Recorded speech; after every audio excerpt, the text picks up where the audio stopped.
To many young people, Korea is one of the cool countries to get into today, but it wasn't always like that. About 15 years ago, few people outside of Asia actually had an interest in Korea. But starting in 2009, there was a sudden increase in foreigners trying to learn Korean, especially in high school and university. So the question begs, how did so many people become interested in Korea and learning about Korean? What was the biggest reason for them to do so? Well, that's why we're here, to find out.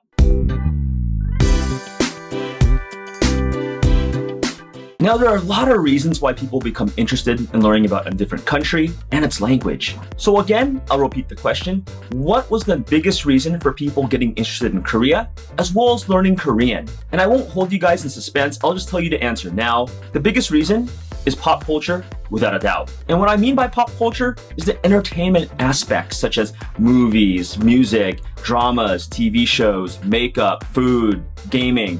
And with foreigners becoming suddenly interested in Korea, I can narrow down those pop culture aspects to just two things: K-dramas and K-pop. And I know a lot of you are nodding your head and going, yeah, I definitely got into Korea because of K-dramas and K-pop. Whether it was a friend that introduced you to K-pop or K-dramas, or whether you randomly stumbled upon them on Google and YouTube, it's safe to say that K-dramas and K-pop were the driving factors of so many foreigners today learning about Korea. And I'm one of those people as well, and I'm not ashamed to say that. And I'm not the only one that thinks this way. So one article, the Chosun Ilbo, a Korean newspaper news site, shows that Korean as a second foreign language or extracurricular has risen 62% from 2010 to 2015. Furthermore, Korean classes jumped by 26.7% in Australia and New Zealand, with Japan being one of the notable declines due to political tensions. But why is that? Why are more people learning Korean? Of course, we just went over it: K-pop and K-dramas. Let's continue. In 2010, a year after the Hallyu wave explosion, a Korea Herald article says that there are many foreigners learning Korean as a hobby thanks to the huge popularity of Korean stars and television dramas overseas. Furthermore, in the LA Times article, Korean language enrollment in US colleges and universities has risen by 45% from 2009 to 2013. This is even more impressive, as during the same 4-year span, foreign languages declined by 6.7%, including Spanish, French, and German. From 2005 to 2015, there are now 154 colleges that offer Korean classes, which is a 70% increase in 10 years. And that's impressive because there's a lot of people, due to the Hallyu wave, that got people interested into learning about Korea and Korean language. Let's continue. In the site Learning English, one student, Parisha Radu, is learning Korean because of pop culture. I actually first got into Korean pop, and then the dramas they show, and then learning it. And I think what Miss Radu said about how she watched dramas and then slowly got into Korean is basically the journey that many people took into learning Korean. So finally, I found this article really interesting by the Straits Times. And if you guys don't know, the Straits Times is a major media and newspaper outlet in Singapore, as well as Asia. Let's take a look what they had to say. The Straits Times basically says they need to adopt the Korean Hallyu wave to make Singapore cool. As the lead of the article says, to tap pop culture like South Korea, uniquely Singapore content is needed. Later in the article, it talks about how the Korean government pumped $1 billion USD in 2005 into their pop culture industry to make their country more appealing to foreigners through tourism. Now, I know what some of you guys might be thinking. You guys might be thinking, Jason, I didn't learn about Korea because of its pop culture. I actually came to Korea for other reasons. And I can definitely understand that point of view. In fact, I can name 6 other reasons why people would be interested in Korea other than its pop culture. So here's the 6 reasons. The first one is that you're a polyglot and you just love learning languages. The second one is you're an Asian studies major. Third is that you're an overseas Korean that maybe grew up like in America, Canada, New Zealand, Australia, Britain, or whatnot, and you don't really know your mother tongue that well. So you're trying to learn Korean to become more fluent and talk to your family more. The fourth one is you're not Korean, but you pretty much grew up in a Korean community where most of your friends were Korean, you heard Korean your entire life, but you're just not ethnically Korean. The fifth one is if you have a Korean boyfriend or girlfriend. And lastly, the 6th one is if you like to travel. And I know there's other reasons that I didn't outline, but these are the 6 reasons that I can think of just off the top of my head that I would think that people would come to Korea that doesn't deal with pop culture. Even with that being said, these 6 reasons pale in comparison to the number of people that I've talked to that said that they got pulled in through K-pop and K-dramas. In the 7 years that I lived here in Korea, I've never heard one foreigner that said, I moved to Korea because of politics or government or agriculture. Oh yeah.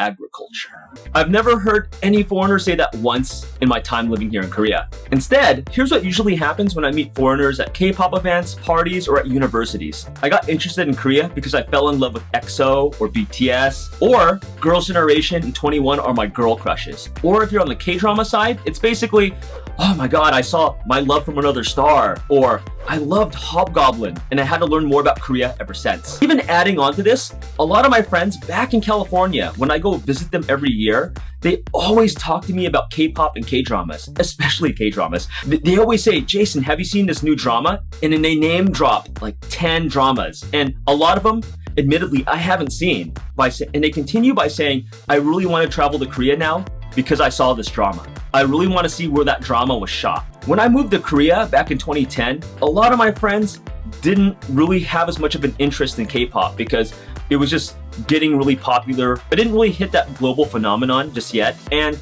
a lot of them weren't interested. They're just like, oh, okay. But fast forward to 2017, and now they're just hooked. And I think that's an important point that a lot of us don't realize that. Why? Because it's fun and interesting. So when I was in university, a long time ago, the cool Asian country wasn't Korea back then. It was Japan. And a lot of my friends applied to this thing called the JET program, which is called the Japanese Exchange Teaching Program. And it's basically a program where you go to Japan and teach English. And it's a really cool job from what my friends tell me. I always wondered the reason why a lot of my friends, they had their hearts set on Japan. And the reason they admitted, anime, video games, and J-pop. So if that story parallels the Korean wave today, it should, because people got into Korea for two things, K-pop and K-dramas. Now let me tell you my story and how I got interested in both Korea as well as its language. So I grew up during my teenage years in Japan back in the 90s, and I was listening to a lot of J-pop. But one day, I randomly stumbled on some K-pop on the internet and soon found out about two groups that would hook me into K-pop, and that was SES and HOT. The K-pop hooks got inside me, and I knew from there I wanted to visit Korea one day. So fast forward several years later, I'm in university, I'm in the Korean Culture Club, I'm partying, and my Korean friends introduced me to a thing called soju. And you guys know what soju is. So, drinking soju, having fun and whatnot. Then my college buddies introduced me to dramas such as Winter Sonata, Full House, My Name is Kim Sam-soon. And I'm like, wow, this is pretty deep. I like these dramas. And from there, I got interested not just in the country, but learning about Korean itself because I wanted to learn what they were saying in the dramas. I didn't know Korean at this time. And the last thing that hooked me in was a game called StarCraft Brood War. And I'm a huge gamer, but I didn't know that Korea had an esports scene. And that blew my mind because back then, if you told people that, oh, people play video games for a living and are treated like rock stars in Korea, I would have a hard time believing that. But when I was in university, my buddies kept talking to me about StarCraft Brood War and how good they are and how Koreans are number one. They're number one. And they would say crazy things that every Korean has a StarCraft Brood War CD key on their wrist. And I know that's a joke, but at the time, I was like, whoa, really? And that every Korean had Protoss blood in them. If you wanted to date a Korean girl, first you had to beat their father in a game of StarCraft. And by then, I was really, really fascinated about Korea, but at the same time scared. Wait, I have to beat their dad at StarCraft if I want to date a Korean girl? Oh man, this is so stressful. I just can't travel to Korea anymore. I have to live there for at least 1 year. And from there, instead of taking more Japanese classes in university, I took Korean class. And I can actually say that pop culture actually changed my life, and it probably changed a lot of your guys' lives as well. A lot of my friends and family, through the power of K-dramas, not only support me living here today, but they actually want to travel to Korea one day. And I think other people are getting into why Korea is cool by using their pop culture. Now, I heard in other foreign universities, there's studies in K-pop now.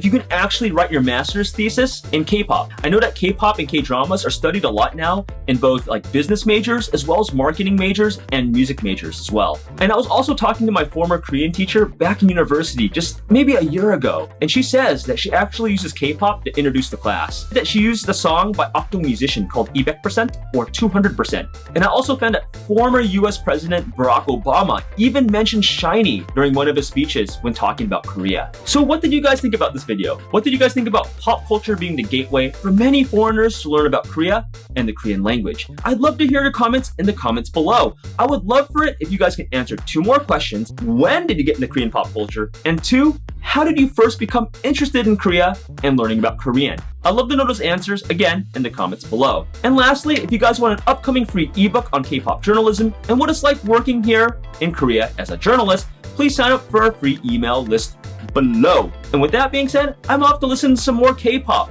but I'll be back soon. So I'll see you in the next video. Take it easy, guys.